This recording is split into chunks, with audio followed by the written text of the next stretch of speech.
तो कैसे हैं आप सब। आई होप कि आप सब बहुत बढ़िया हैं। और आज हम करने वाले हैं चैप्टर नंबर 7। पाठ का नाम है भेड़ाघाट। यदि आपने नहीं पढ़ा तो कोई बात नहीं है, क्वेश्चन आंसर आप इजीली समझ जाएंगे, इजी है इसके। ठीक है, सबसे पहले आपको बुक में देखने के लिए मिलेंगे जो है आपके शब्दार्थ, तो आप इन शब्दार्थों को नोट कर दें आराम से। ठीक है, हम चलेंगे डायरेक्ट किस पर, क्वेश्चन आंसर पर। पहला क्वेश्चन आपको दिया गया है कि भेड़ाघाट जबलपुर से कितने दूर मील है। यानी भेड़ाघाट जो है, ये जो आपको क्वेश्चन दिख रहा है, भेड़ाघाट जबलपुर से कितने मील दूर है। तो बच्चों इसका सही आंसर है भेड़ाघाट जबलपुर से 13 मील दूर है। कितना? 13 मील दूर है।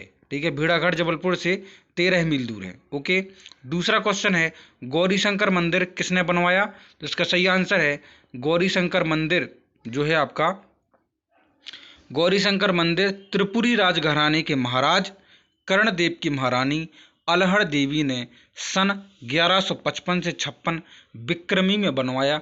इस प्रकार निर्माण 850 वर्ष पूर्व किया गया गौरी शंकर मंदिर जो भेड़ाघाट जबलपुर में है। ठीक है बच्चों, अगला है दूध धारा किसे कहते हैं। तो देखो इसका सही आंसर है आपका कि दूध धारा संगमरमरी चट्टानों पर से नर्मदा का बहता जल है। जब वह घर्षण के साथ, मतलब घर्षण मतलब एक दूसरे से घिसटता है, साथ धुआंधार झरने से पानी गिरता है तो दूध जैसा दिखाई पड़ता है, इसलिए दूध धारा कहते हैं। ठीक है, बेड़ाघाट घूमने कौन गया था। तो बेड़ाघाट घूमने के लिए स्वयं लेखक स्वयं गया था। बस इतना ही लिखना है आपको, ज़्यादा नहीं लिखना। मतलब ये क्वेश्चन लिखना है, वो आंसर में लिखना है केवल इतना। ठीक है, भेड़ाघाट घूमने के लिए लेखक स्वयं गया था। ठीक है, अगला है जबलपुर में भेड़ाघाट के अतिरिक्त कौन कौन सी घाट है। तो आपको लिखना है जबलपुर में भेड़ाघाट के अतिरिक्त कौन कौन से घाट हैं। तो देखो, लेखक ने भेड़ाघाट देखा, वहाँ की सुंदरता का प्रभाव लेखक के मन पर बहुत अधिक था। उसने सबसे पहले ग्वारी घाट तथा तिलवाड़ा देख लिया था। इन स्थानों की प्रकृति भी कम सुंदर नहीं थी, यहाँ की चट्टानें भी सतपुड़ा की शिखरों पर गौरव थी। तो आपको सबसे पहले तो आपको लिखना है क्या, ये वाला लिख देना। आपको कौन सा लिखना है, जबलपुर में भेड़ाघाट के अतिरिक्त ग्वारी घाट और तिलवाड़ा घाट हैं। कौन सा, ग्वारी घाट और तिलवाड़ा घाट, जी दिख रहा है ना आपको इधर। ठीक है, कि आपको लिखना है, ज़्यादा बड़ा नहीं लिखना है, आपको बस इतना ही लिखना है, जबलपुर में भेड़ाघाट के अतिरिक्त ग्वारी घाट और तिलवाड़ा घाट हैं। ठीक है, लेखक द्वारा की गई भेड़ाघाट यात्रा का वर्णन कम से कम 100 शब्दों में कीजिए। तो बच्चों 100 शब्द तो आपको दिख ही रहे स्क्रीन पर, इन्हीं को आप नोट कर दो। ठीक है, कि लेखक सन 1914 में भेड़ाघाट देखने का अवसर मिला। 1914 में, आप सोचिए कब का है ये, है ना। भेड़ाघाट जबलपुर से 13 मील दूर है। यह आधा घंटे में मीरगंज स्टेशन पर पहुंच गए। उस समय रेलगाड़ी की गति बहुत तेज समझी जाती थी।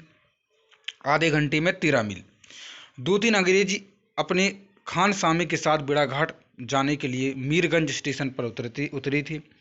नर्मदा नदी के बेड़ाघाट तक वहाँ कच्ची सड़क थी। नर्मदा नदी अमरकंटक से निकली है। नर्मदा का प्रवाह 800 मील तक बहता है, परंतु भेड़ाघाट इसके उद्गम अमरकंटक से 144 मील की दूरी पर है। मुर्की और लोकेश्वर के बीच भेड़ाघाट स्थित है। यह वह स्थल है जहाँ युग में ऋषि भृगु ने तपस्या की थी। इतना ही जो है आप इसको आंसर में 100 शब्दों में लिखना था, तो इसको इतना ही लिख दें। अगला है सही विकल्प चुनकर लिखें। तो सतपुड़ा का जंगल कहाँ स्थित है। तो बच्चों सतपुड़ा का जो जंगल है वो है आपका मध्य प्रदेश में स्थित है। धुआंधार प्रपात किस नदी के गिरने से बनता है। तो धुआंधार प्रपात जो है नर्मदा नदी के गिरने से बनता है। भेड़ाघाट की पहाड़ी पर कौन सा मंदिर है। तो भेड़ाघाट की पहाड़ी पर गौरी शंकर मंदिर है। पल पल पलटती भेस छलकी छन छन छवि धरती से पंक्ति की क्या आशय है। मतलब कवि, किस कवि की पंक्ति है। तो सही है श्रीधर पाठक। जो श्रीधर पाठक हैं उनकी जो है ये पंक्तियां हैं। ठीक है, अगला है निम्नलिखित पंक्तियों का आशय स्पष्ट करें। क्या है पहला, बैल को अपने खूंट पर ही अच्छा लगता है। तो उसका सही आंसर है, यह एक पुरानी कहावत है ना, कि बैल जो अपने निश्चित स्थान पर बैठता रहा हो वह उसे वही स्थान जो है अच्छा लगता है। ठीक है, दूसरा आपसे कहा गया है नर्मदा चाहे कितनी मर मर करे वह मरती नहीं है। तो इसका सही आंसर है नर्मदा नदी अपने जल के प्रवाह से मरमर की ध्वनि उत्पन्न करती हुई बहती रहती है, किंतु इसके दोनों किनारों की ऊंची चट्टानों का जो श्वेतता कभी मर नहीं सकती। श्वेतता मतलब सफेदी। ठीक है, अगला है जो जनसेवा के लिए नीचे गिरना स्वीकार करते हैं उन्हें शोभा धाम के ऐसे ही हाथ संभाल लिया करते हैं। तो इसका सही आंसर है नर्मदा नदी जब भेड़ाघाट पर अत्यधिक ऊंचाई से गिरती है तो उसके दोनों किनारों पर खड़ी संगमरमर की चट्टानें उसे मानो अपनी भुजाओं में स्थान देता प्रतीत होती हैं। तो आपको यहाँ से लेकर केवल यहाँ तक लिखना है, ठीक है, इतना ही आपको आंसर इसका लिखना है, ज़्यादा बड़ा नहीं लिखना है। अब आ जाते हैं हम भाषा अध्ययन पर। भाषा अध्ययन में शुद्ध उच्चारण करना है, तो मतलब आपको बोलना है तो उनको आप बोलें। Doctor, drop, college, ball, wash, call, locker और ऑफिस, ठीक है बच्चों।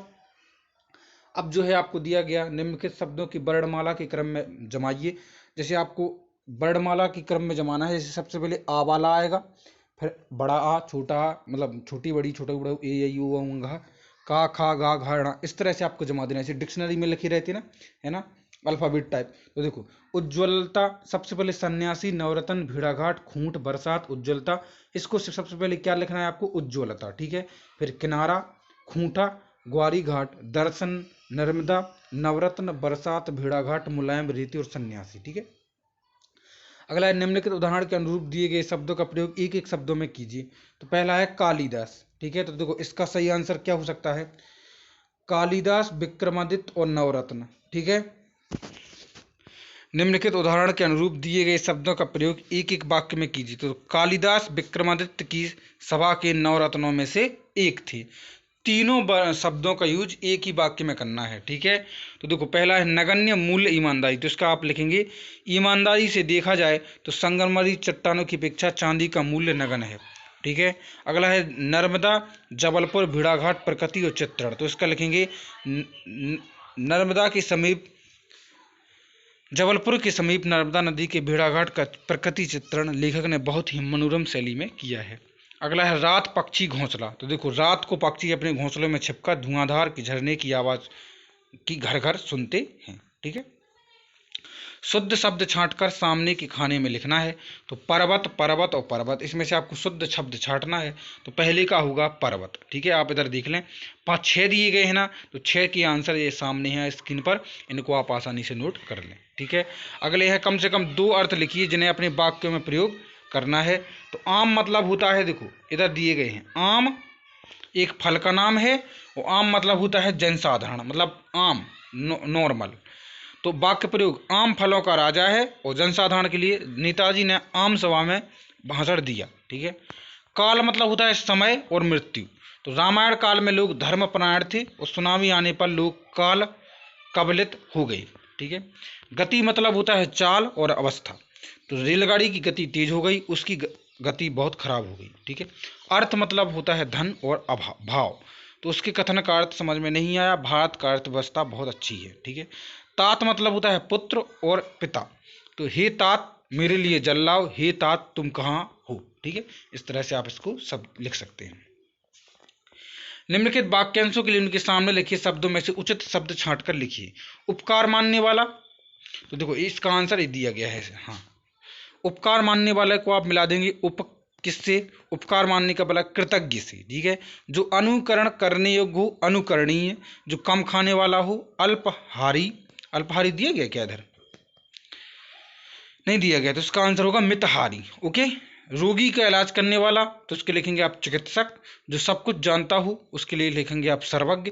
जो हाथ से लिखा हुआ के लिख लेंगे आप हस्तलिखित, और जो लोगों का प्रिय हो उसे लिखेंगे आप क्या, लोकप्रिय, ठीक है बच्चों। इस तरह से आपका ये चैप्टर है वो कंप्लीट होता है।